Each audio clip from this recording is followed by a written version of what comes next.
porque me están diciendo que tenemos una comunicación con el economista Nicolás Pertierra. Nicolás es economista del Centro de Estudios Scalabrini Ortiz. Nicolás, Gustavo Vidoyaga te habla, ¿cómo te va? Hola, ¿cómo estás, Gustavo? Gracias por comunicarse. Nicolás, bueno, primero, ustedes trabajan muchos con índices de supermercadismo. ¿Tienen algún último indicador de canastas básicas o de canastas populares?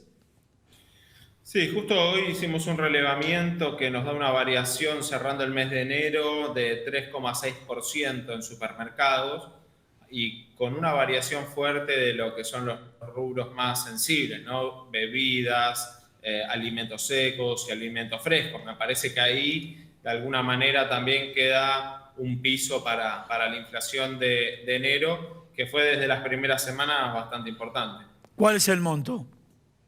3,6% concretamente la variación de los precios de supermercado. Sí.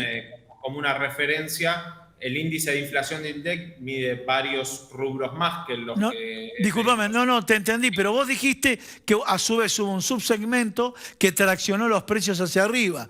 ¿Ese segmento cuál fue el monto que se incrementó? ¿Por encima del 3,6%?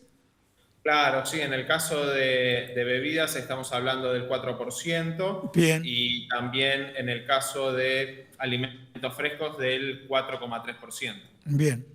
Ese es el dato que precisaba. Ustedes publican el corte, siempre corresponde a todo el mes de enero.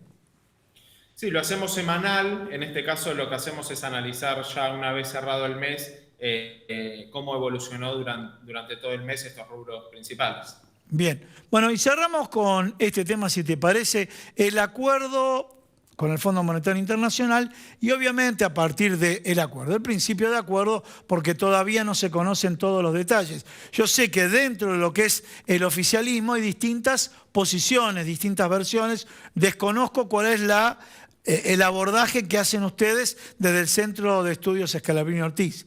Sí conozco la posición de Andrés Aciaín, quisiera saber la tuya. Sí, nosotros lo que vemos es amplia la gama de posiciones alrededor del acuerdo.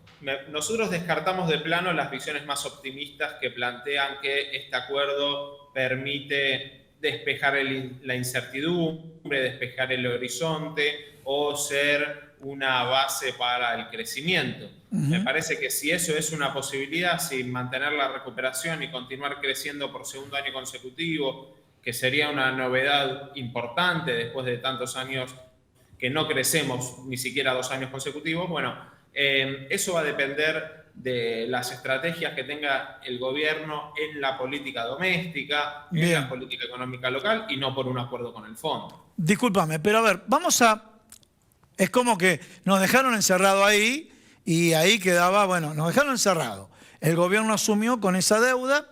Pero la pregunta que te hago, un acuerdo donde, por lo menos hasta el día de hoy, no piden reforma laboral, no piden reforma jubilatoria, no piden reforma impositiva y se mantiene la obra pública. ¿Cómo lo ves eso? Que en términos de lo que han sido los históricos acuerdos del Fondo Monetario es un caso excepcional, sin duda. Bien. Pero el problema es que aún así no es ninguna garantía para que la Argentina crezca a partir de un acuerdo, digamos. Se pone mucha expectativa justamente en el cambio de expectativa que puede generar el anuncio de un acuerdo. Y ahí me parece que por ahí hay un exceso de voluntarismo, porque el gobierno igual va a tener que trabajar sobre problemas que el fondo no le va a solucionar, digamos. Las viviendas que se necesitan no las va a hacer el fondo, los acuerdos de precio que se necesitan no los va a hacer el fondo. Es decir, la agenda que queda hacia adelante tampoco es sencilla y el acuerdo, ni hablar que no garantiza eso, depende de lo que haga en definitiva el equipo económico. A ver, Nicolás, perfecto lo que estás diciendo. Ahora, el anuncio o el no anuncio, pero de un no acuerdo, ¿no empeoran aún más las condiciones?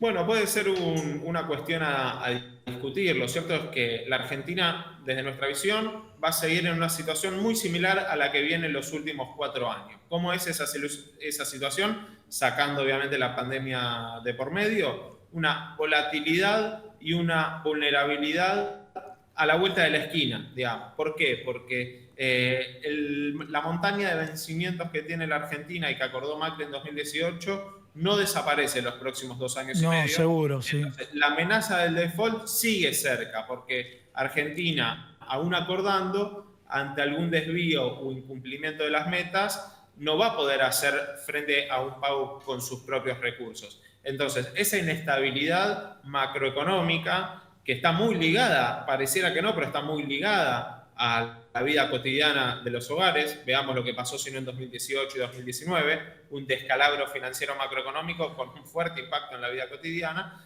eso va a seguir estando y la solución de la deuda claramente no es definitiva con este acuerdo, ¿no?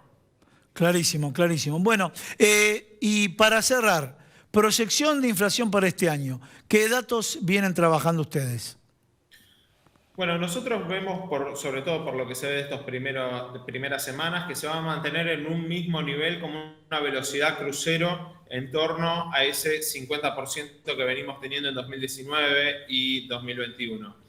¿Qué factores la pueden hacer variar? Bueno, cuál sea la política tarifaria puede tener un impacto que la suba algunos puntos o que si el 20% anunciado se mantiene, también la contenga. Hay que ver en un marco del acuerdo con el fondo cómo se da eso. Bien. Pero es muy parecido a lo que vimos en 2021, porque no hay un programa concreto que le permita a uno pensar la inflación va a tener una baja considerable en este año.